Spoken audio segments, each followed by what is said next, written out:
Congolaises, Congolais, chers compatriotes, il y a 6 ans, je prenais congé de mes responsabilités en tant que président de la République, chef de l'État. Et fait inédit dans notre pays, en près de 60 ans d'indépendance. J'ai passé pacifiquement la main à un nouveau chef d'État. Depuis lors, je m'étais imposé un strict devoir de réserve, y compris quand j'ai fait l'objet, directement ou par mes proches interposés, de provocations, de déni de droit, d'humiliation, d'imputations dommageables et d'autres multiples atteintes à ma dignité. D'abord, parce que je suis convaincu que le temps est le meilleur allié de la vérité, un antidote lent mais puissant contre le venin du mensonge et de la délation. Mais aussi et surtout parce qu'agir autrement aurait fait le jeu de ceux qui, par cette campagne odieuse, cherchaient à détourner l'attention de notre peuple de leur incapacité, aujourd'hui avérée, à répondre à ses attentes et aspirations. J'ai enfin décidé de briser ce long silence, de sortir de ma réserve et de m'adresser à vous parce que l'enjeu est de taille.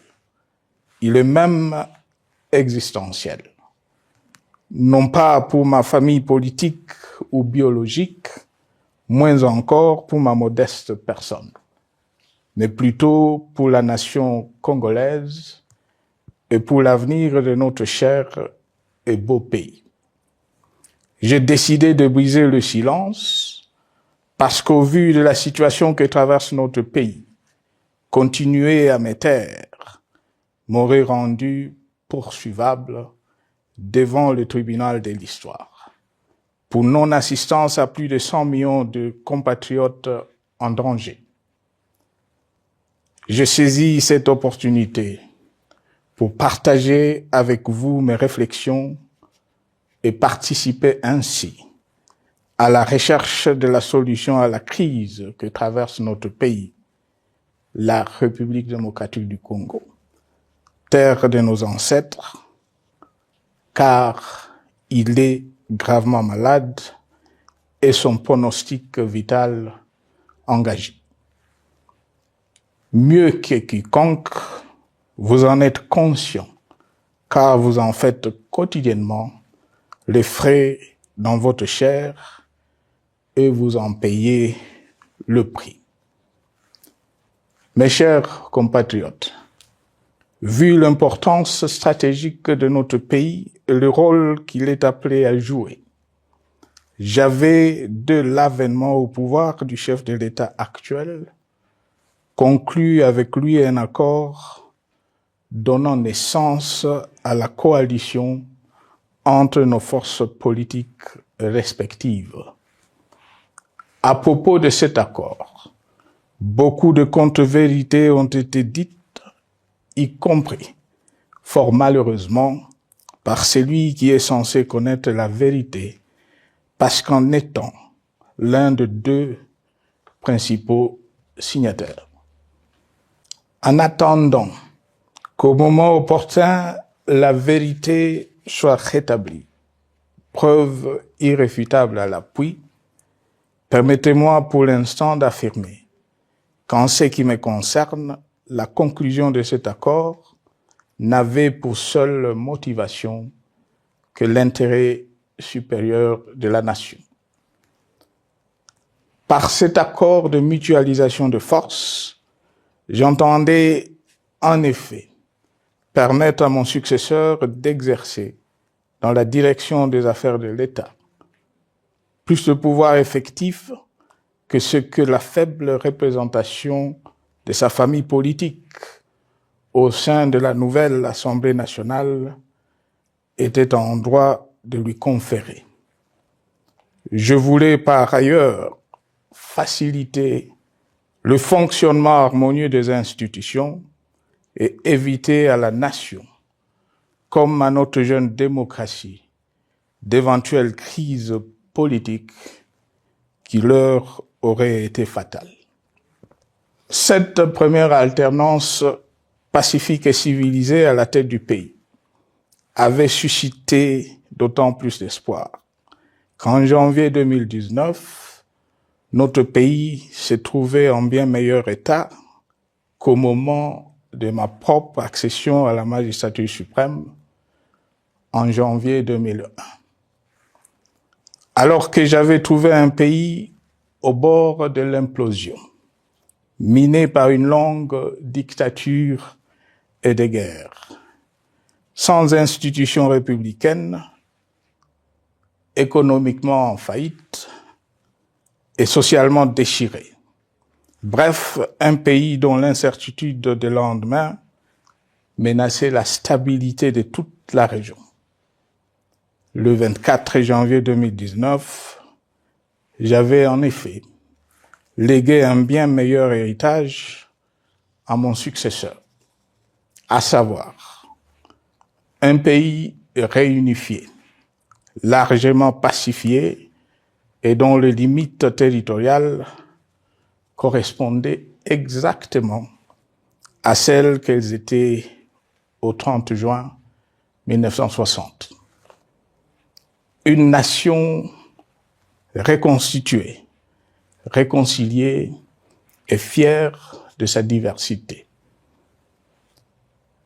Un État doté d'une constitution progressiste et des institutions fonctionnant harmonieusement. Une économie dynamique et résiliente et débarrassée du fardeau de la dette hérité de régimes antérieurs, du fait de multiples réformes structurelles engagées. Une armée nationale républicaine de plus en plus professionnelle et capable de relever le défi de la défense de l'intégrité du territoire national. Une démocratie en constante consolidation, avec notamment l'organisation sur fonds propres d'un troisième cycle électoral. Le cœur serré, je constate qu'à peine 6 ans après, ce bel héritage en indivision, légué à l'ensemble de notre peuple, a été complètement dilapidé par celui qui en avait reçu la garde.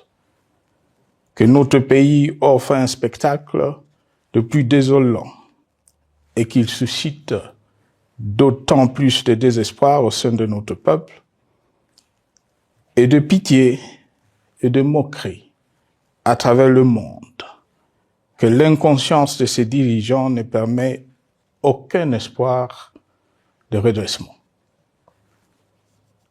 Cette détérioration rapide de la situation générale du pays est principalement due à l'iverse du pouvoir sans limite. Le nouveau dirigeant s'illustre en effet par une série de remises en cause, reniements et violations intentionnelles de la Constitution, avec en toile de fond la volonté irrésistible de concentrer tout le pouvoir entre les mains d'un seul homme, au mépris du pacte qui cimentait la cohésion de notre peuple. Le premier acte de remise en question de ce pacte républicain, véritable socle de stabilité de cohésion nationale a consisté à violer délibérément la Constitution et les lois pertinentes. Lors du premier remaniement de la Cour constitutionnelle par le président de la République. La violation de ce texte juridique, fondement de tout état de droit, pour de simples raisons de confort politique, est devenue depuis lors une marque distinctive de la gouvernance de notre pays. Dans le même esprit, en décembre 2020, il fut organisé un coup d'État institutionnel à la suite du renversement en pleine mandature d'une majorité parlementaire, pourtant dévolue par le peuple souverain, ainsi que le gouvernement qui en était issu.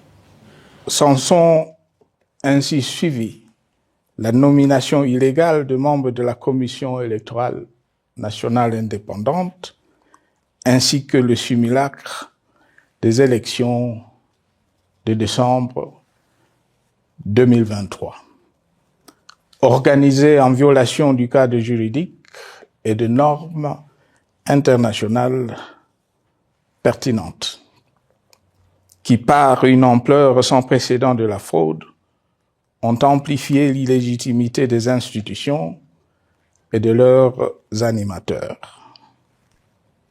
Le coup de grâce a été donné par l'annonce du projet de changement de la Constitution, un projet dont la réalisation liquiderait totalement le consensus national de Sun City. Les conséquences négatives de cette gouvernance non orthodoxe sont pour le moins stupéfiantes. Le pays est ainsi devenu un espace de non-droit. La République a cessé d'être démocratique et la volonté du chef de l'État tient désormais lieu de loi suprême, supplantant la Constitution et les lois.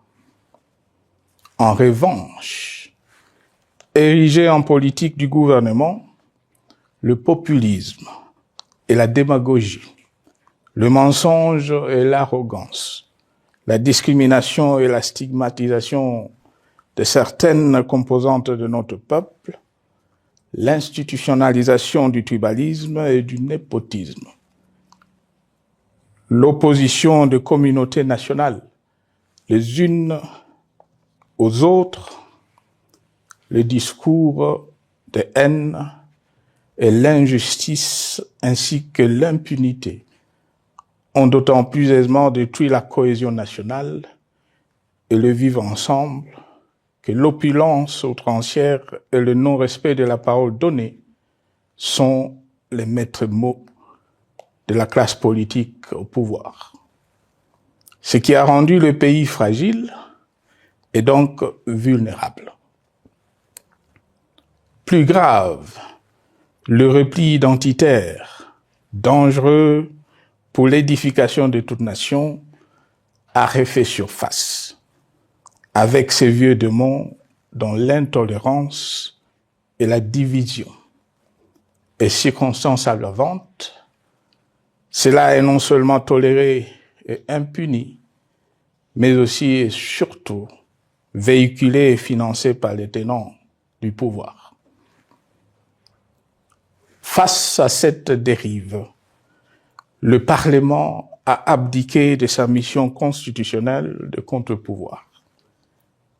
Il a ainsi cessé d'être le temple de la démocratie, le lieu par excellence de l'expression législative et la volonté du souverain primaire, pour ne plus être qu'une chambre d'enregistrement de la volonté d'une seule personne. Quant à la justice, garante constitutionnelle des libertés publiques et du socle de valeurs, qui structure notre identité et forge notre unité, elle a complètement démissionner de ses responsabilités, se laissant ouvertement instrumentaliser à des fins politiques, et n'est donc plus qu'un instrument d'oppression d'une dictature qui tente désespérément de survivre à contre-courant de l'histoire, par la terreur et l'imposition de la pensée unique. Rôle peu louable qu'elle partage avec les milices tribales, ainsi que la police et le service de renseignement, eux aussi détournés de leur noble mission de protection des citoyens et de sécurisation de l'État. Sur le plan économique, la situation est de plus inquiétante. Malgré l'augmentation des recettes publiques, essentiellement due à l'arrivée à maturité de toutes les réformes courageusement votées de 2002 à 2018, notamment le nouveau code minier, forestier, des hydrocarbures, des assurances et de la sous-traitance, et un niveau d'aide financière accrue de la part des institutions de Bretton Woods. Aucun investissement n'a été réalisé pour doter le pays d'infrastructures modernes, soutenir des réformes structurelles et stimuler la croissance. Par contre, l'inflation et la dépréciation monétaire, jadis vaincues, sont de retour. La corruption et le détournement de deniers publics ont atteint un niveau inédit. Et l'endettement public que nous avions maîtrisé de 2010 a de nouveau grimpé en flèche, dépassant la barre des 10 milliards de dollars et suscitant des inquiétudes légitimes quant à la solvabilité à moyen et long terme du pays. Les conséquences sur le plan social sont aussi dramatiques. Aggravation du chômage, accumulation des arriérés des salaires des agents de l'État, baisse drastique du niveau de vie de la population et recrudescence du banditisme urbain, de l'exode rural et de la famine dans un nombre croissant de provinces. Les Congolais sont désormais en proie à une véritable angoisse existentielle. Parmi les victimes résignées de ce gâchis se trouve en bonne place notre jeunesse, qui a été pourtant de tout le combat démocratique et qui a beaucoup cru aux vertus de l'alternance pacifique. Aujourd'hui, sans repère ni perspective sérieuse du lendemain, et se sont abandonnés, laissés à la merci des entrepreneurs de conflits et de vendeurs d'illusions de tous bords. Rien de ce qui lui a été promis depuis 6 ans n'a été réalisé. À cette jeunesse désabusée, comme à l'ensemble de notre peuple, nous tenons à donner une assurance. L'échec d'un régime compromet, mais ne scelle pas définitivement le sort d'un peuple. Mes chers compatriotes, s'agissant de la situation sécuritaire, dans les grandes agglomérations comme dans nos campagnes, elle est partout plus que préoccupante. C'est le cas notamment au nord Kivu, au sud Kivu, en Ituri, au Maniema, au Tanganyika, au Katanga et au Mai-Ndombe. province pourtant voisine de Kinshasa, capitale du pays et siège des institutions. Le sang de nos compatriotes civils et militaires, valeureux officiers et soldats des rangs, mais aussi députés, éminents membres de la société civile ou de partis politiques, a ainsi abondamment et gratuitement coulé. Du fait de l'intolérance, du cynisme, voire pire, d'un terrorisme d'État pratiqué dans un seul et unique dessein, l'abus du pouvoir pour le pouvoir. C'est le cas, entre autres, des sang de plusieurs centaines de détenus du centre pénitentiaire de rééducation de Makala, sauvagement abattus dans la nuit du 1er au 2 septembre 2024, victimes sans défense d'un crime incontestable contre l'humanité, à ce jour resté impuni. Il en est de même de membres de la secte mystico-religieuse Wazalendo de Goma, de jeunes de la Junafek à Lubumbashi et du massacre des adeptes de l'église Mbidi à Kilwa. Cette déliquescence de la situation sécuritaire est due à la mauvaise gouvernance du pays qui, dans ces secteurs, est aujourd'hui caractérisé par une formation militaire bâclée, des recrutements et mises en place ethniquement motivés, ainsi que par l'emprisonnement sans jugement, aussi bien de plusieurs militaires et officiers de haut rang que des agents de l'ordre et de sécurité, majoritairement swahiliphones.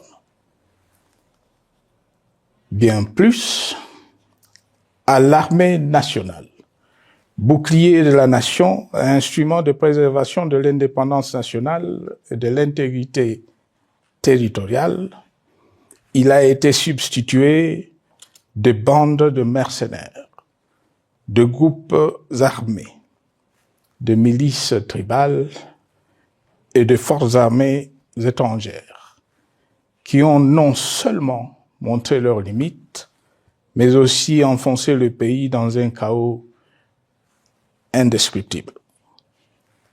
L'État a ainsi perdu le monopole de la violence légitime en sous-traitant aux groupes armés, autrefois maîtrisés, le maintien de l'ordre public et de la tranquillité nationale.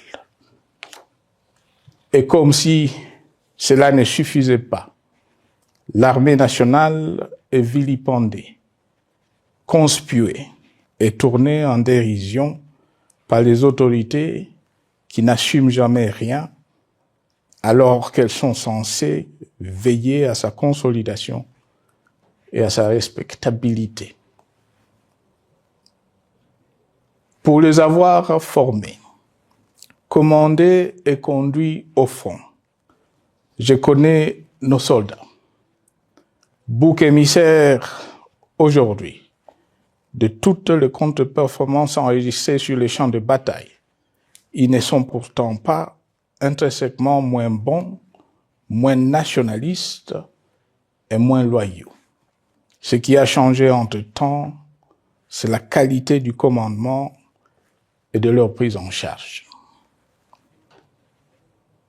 Au niveau régional, le gouvernement a levé l'option désastreuse de se détourner de deux principaux instruments internationaux qui étaient à la base de l'architecture régionale de paix et de sécurité, laquelle avait permis la stabilité régionale que le président actuel avait trouvée lors de son accession au pouvoir, à savoir le pacte sur la sécurité, la stabilité et le développement dans la région de Grand Lac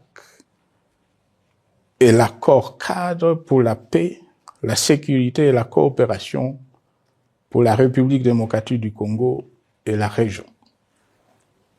Plus grave encore, en faisant de forces négatives, les FDLR, ainsi que des centaines de groupes armés congolais, des supplétifs des forces armées de la République démocratique du Congo, le gouvernement a ouvert la voie à la régionalisation du conflit, avec des conséquences inévitables sur la stabilité de la région.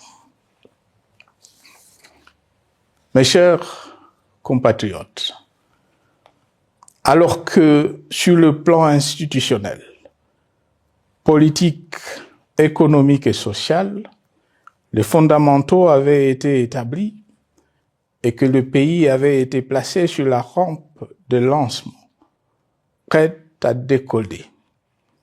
Nous voici, hélas, en un temps record, soit 6 ans, de nouveau à la case de départ. Seul d'un État failli, divisé, désintégré, au bord de l'implosion, inscrit en bonne place au palmarès de pays pauvres, le plus corrompu et très endetté. En atteste tout le rapport tant du Conseil de sécurité des Nations Unies que ceux sur l'indice de développement humain et sur la pauvreté. La crise qui déchire notre pays est donc profonde et multidimensionnelle. Sa solution doit être nécessairement globale. Toute autre approche n'a donc aucune chance de conduire à une paix durable. Bien plus, le Congo est intemporel. Il n'appartient pas à tel ou tel régime politique. Ce dernier étant par définition rotatif et donc passager en démocratie. Il appartient plutôt au peuple congolais dans sa grande diversité. Ce qui est vrai du Congo l'est aussi des immenses ressources du sol et du sous-sol dont il regorge et qui sont essentielles à la croissance et au développement à l'échelle internationale.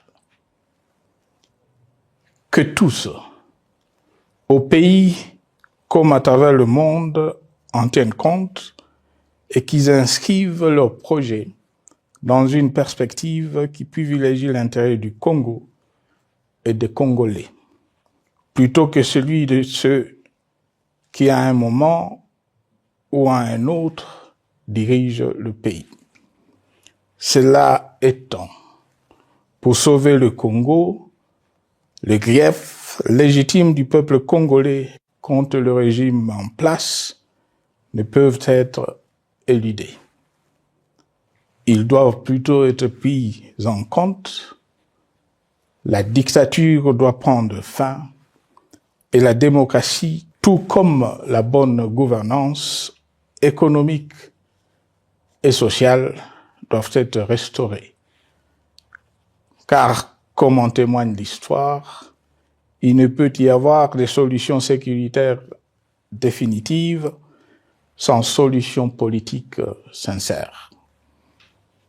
Sinon, il y aura de nouvelles vagues de convulsions politiques, de troubles à la paix, d'insécurité, d'instabilité institutionnelle, de conflits armés et de guerres civiles. Perspective qu'en toute responsabilité, nous, Congolais, ne pouvons plus nous permettre.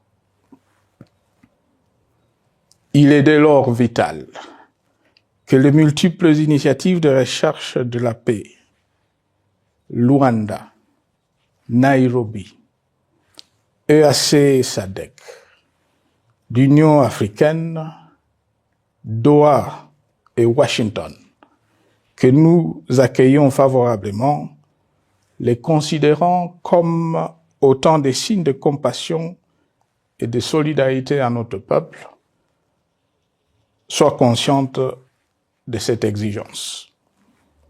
Qu'elles accordent aux Congolais à la fois maîtres de leur destin et premières victimes de cette crise la place centrale qui leur revient de droit, aussi bien dans le diagnostic du mal dont souffre le pays que dans la prescription du traitement dont il a besoin pour en guérir définitivement.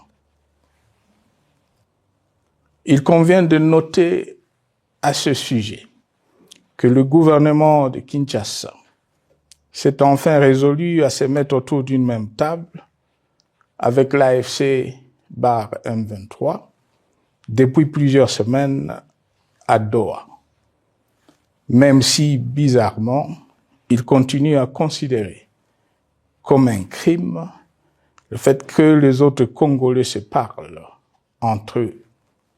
C'est le lieu pour moi de saluer la démarche des évêques de la CENCO et de l'ECC, qui a le mérite de n'exclure du débat aucun sujet, ni aucun de nos compatriotes. Sans être parfaite, cette initiative conjointe des Églises mérite le soutien et, si nécessaire, des enrichissements de la part de notre peuple.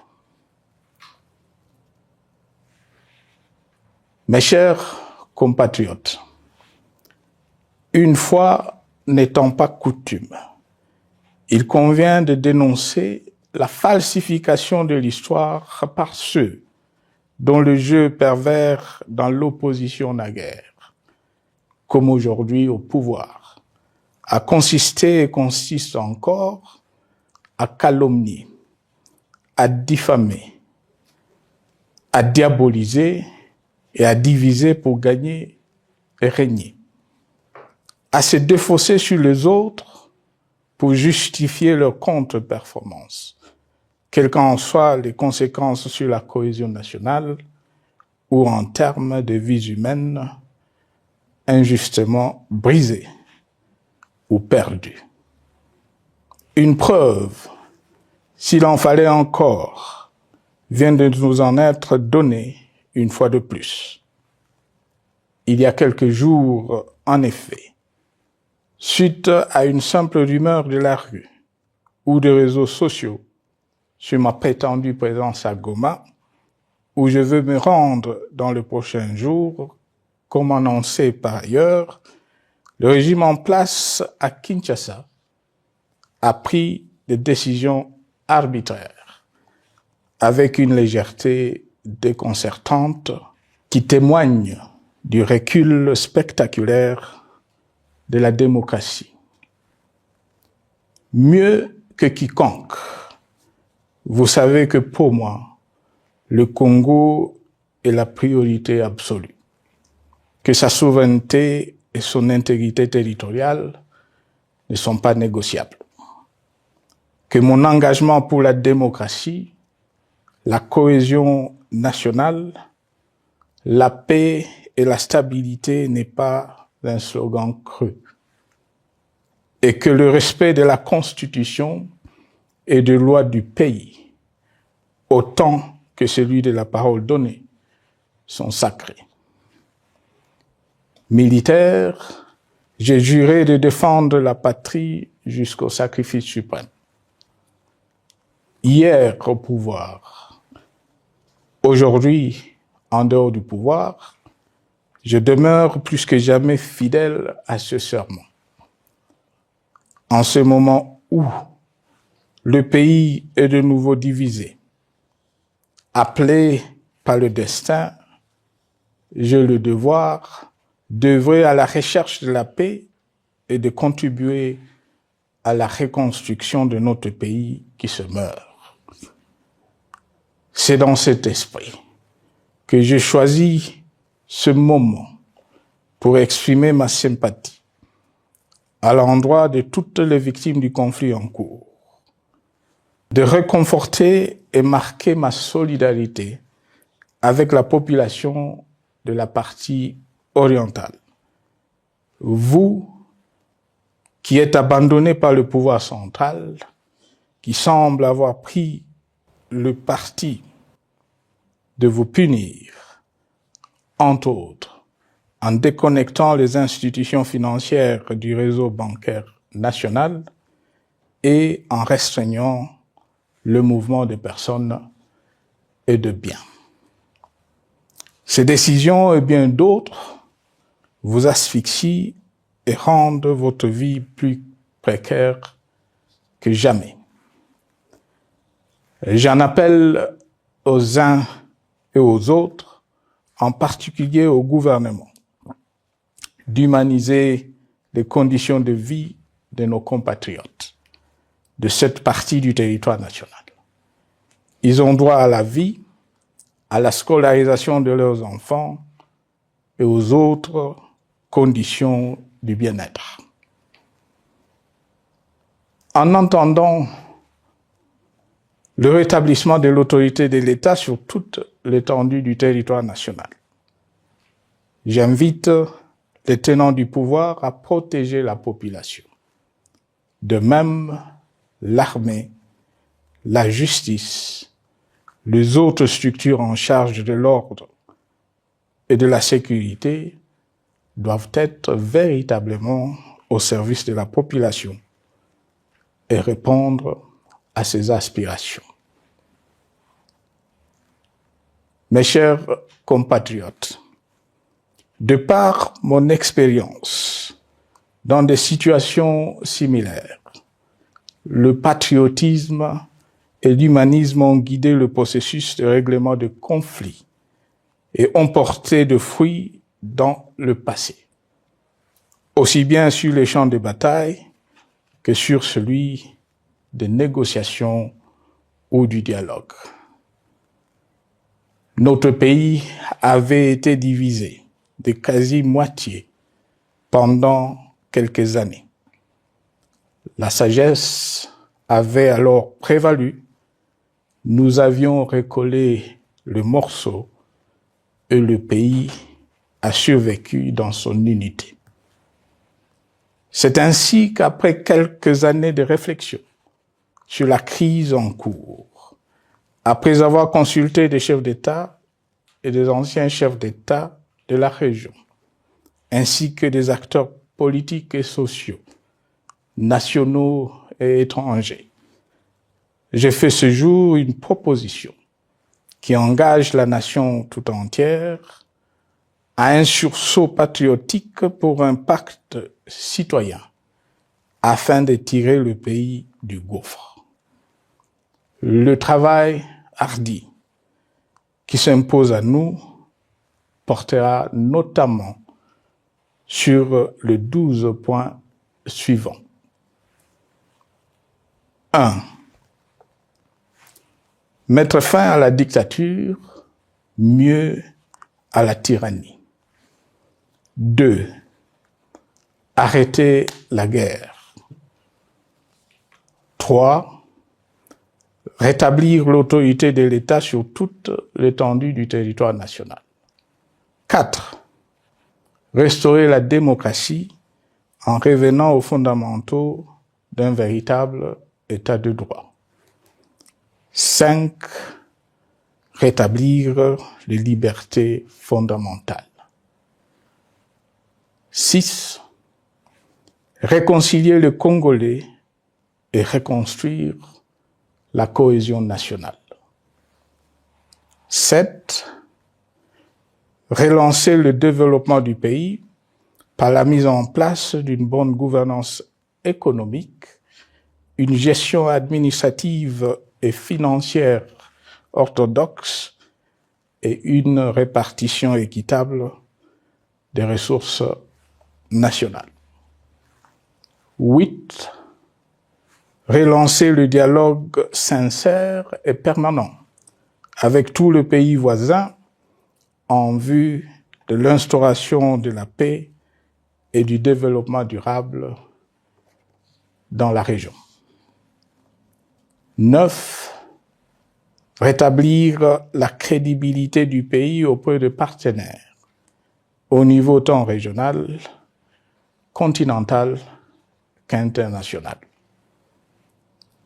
10.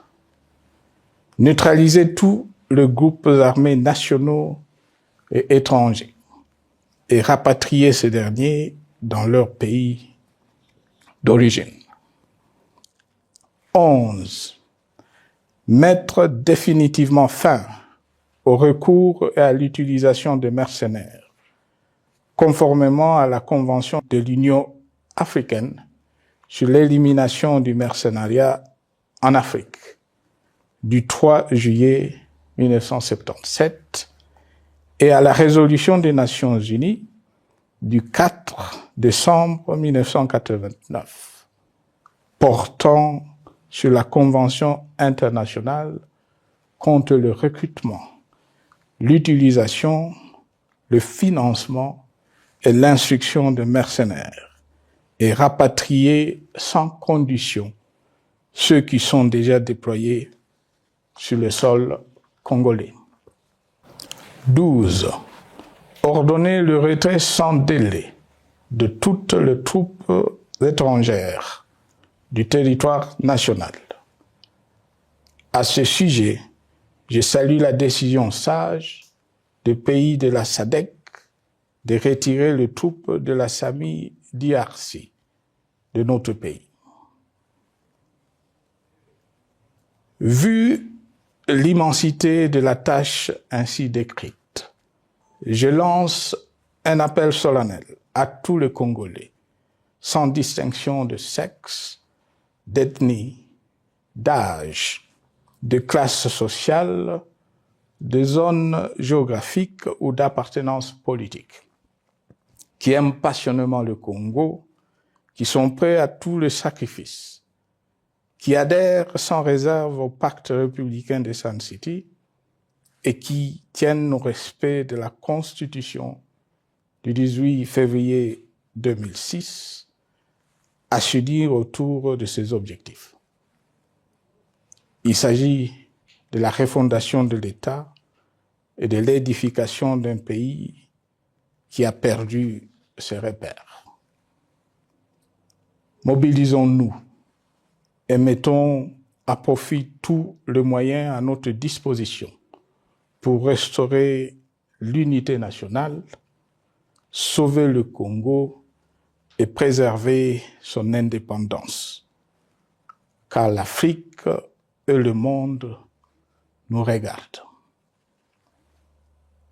Mes chers compatriotes, le Congo vaut mieux que la caricature qu'en donnent ses dirigeants actuels. Le Congo mérite mieux que cette politique extérieure faite de jérémiades et de mendicité. J'ai donc la ferme conviction que le peuple congolais est capable, aujourd'hui comme en 1960, de vaincre le démon de la division, qu'il est capable aujourd'hui, comme au cours de la décennie 90, de vaincre la tyrannie et la tentation du pouvoir absolu.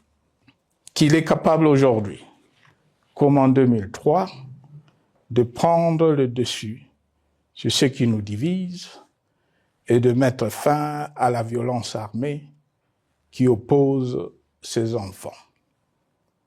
Pour y parvenir, chacun doit jouer sa partition. Je m'engage à jouer la mienne.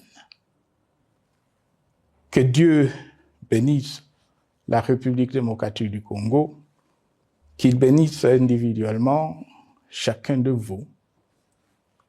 Je vous remercie.